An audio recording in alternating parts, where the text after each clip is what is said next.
Les presento el proyecto de innovación Calibrando nuestra escritura, que nació en el marco del curso de Tecnologías en la Educación. Este proyecto se inspira en una problemática que tenemos en la Facultad de Educación, que consiste en una pobre producción escrita y que se ve reflejada en las competencias de comunicación escrita, pensamiento crítico y manejo de fuentes. Buscamos reforzar el desarrollo de estas competencias a través de nuevas evidencias como controles de lectura, textos académicos. En el marco del curso decidí introducir, además de estas evidencias, una propuesta de un cambio de chip en la mentalidad de los estudiantes, trabajando con la mentalidad de crecimiento. De tal manera que si antes la producción escrita consistía en textos pobres, ahora, después de toda esta intervención, la idea es que la producción escrita consista en una producción de textos conscientes, porque están recableando su sistema de pensamiento con respecto a sus propias capacidades y se convierten en personas que son capaces de hacer el cambio y las mejoras que necesitan hacer. Los hitos de la intervención son 6. Primero consiste en trabajar con este concepto de mentalidad de crecimiento, luego de hacer una revisión de los textos que forman parte del control de lectura y los criterios de evaluación de la rúbrica, luego propiamente la redacción y el envío del control de lectura a través de los medios virtuales. La cuarta parte es el hito principal, que consiste en la calibración de los criterios y la evaluación del control en parejas y en equipos. Luego viene la parte de la retroalimentación y la autoevaluación y proceso de mejora. Veamos rápidamente en qué consiste cada parte.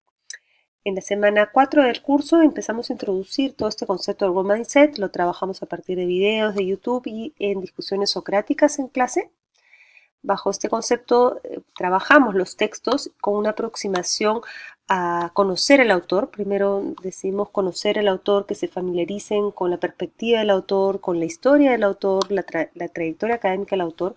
Utilizamos TED Talks, YouTube, luego vemos los textos y compartimos, leemos al autor en el texto que está compartido, por ejemplo, en Google Docs. En este caso se trata de un texto abierto. Y luego trabajamos algunas actividades con Socrative o otras herramientas para evaluar la identificación de conceptos claves que permitan que luego los estudiantes puedan hacer la relación entre los conceptos y poder tener una postura más crítica con respecto a las ideas principales. Luego viene la redacción y envío virtual. Primero lo envían a través del aula virtual y luego yo me encargo de descargar los archivos y los pongo en un drive, de tal manera que todos los archivos son compartidos y son públicos entre el grupo de estudiantes.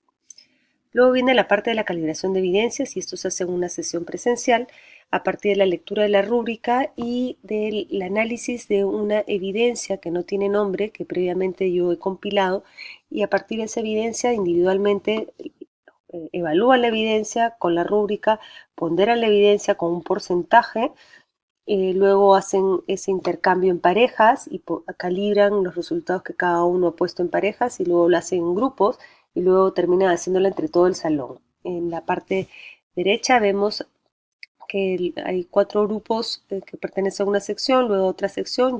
Esto se hace a través del Google Drive en tiempo real con los estudiantes, por lo tanto van pudiendo ver cómo esta calibración tiene una percepción distinta entre un grupo y otro, lo cual es interesante porque da pie justamente al espacio de retroalimentación, que para mí es el más rico de todo este proceso, en el que analizan los resultados, se interpretan las brechas, se identifican los criterios y evidencias que se están poniendo en juego. Entonces se preguntan cosas como qué significa haber obtenido un 66% de lo esperado. ¿Esto es aprender o no es aprender?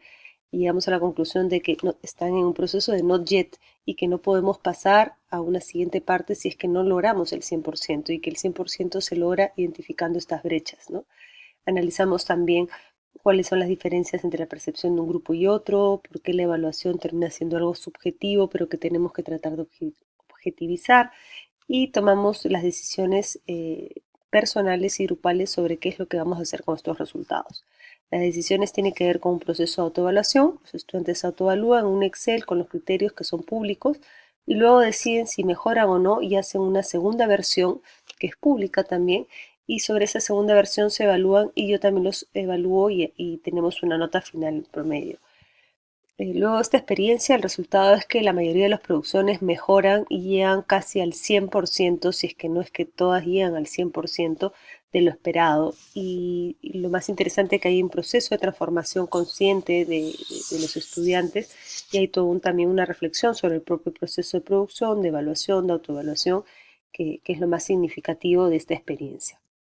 Como grandes aprendizajes es que pienso que es clave incentivar tempranamente una mentalidad de crecimiento de los estudiantes, potenciando algunas características. Primero, el esfuerzo. O sea, esto les tiene que tomar esfuerzo y dedicación y hacerlo consciente. Los retos como producir en equipo, producir visiblemente, hacen que los estudiantes pongan mayores estrategias cognitivas en práctica. Luego, los errores es una fuente inmensa para poder aprender. Entonces, todas las equivocaciones son tomadas como una oportunidad para mejorar. Y luego los consejos o críticas se elaboran de manera constructiva, aprendemos a retroalimentar, primero poniendo énfasis en los puntos positivos y luego en los aspectos de mejora para poder tener una absoluta claridad y tomar decisiones sobre cómo aprender.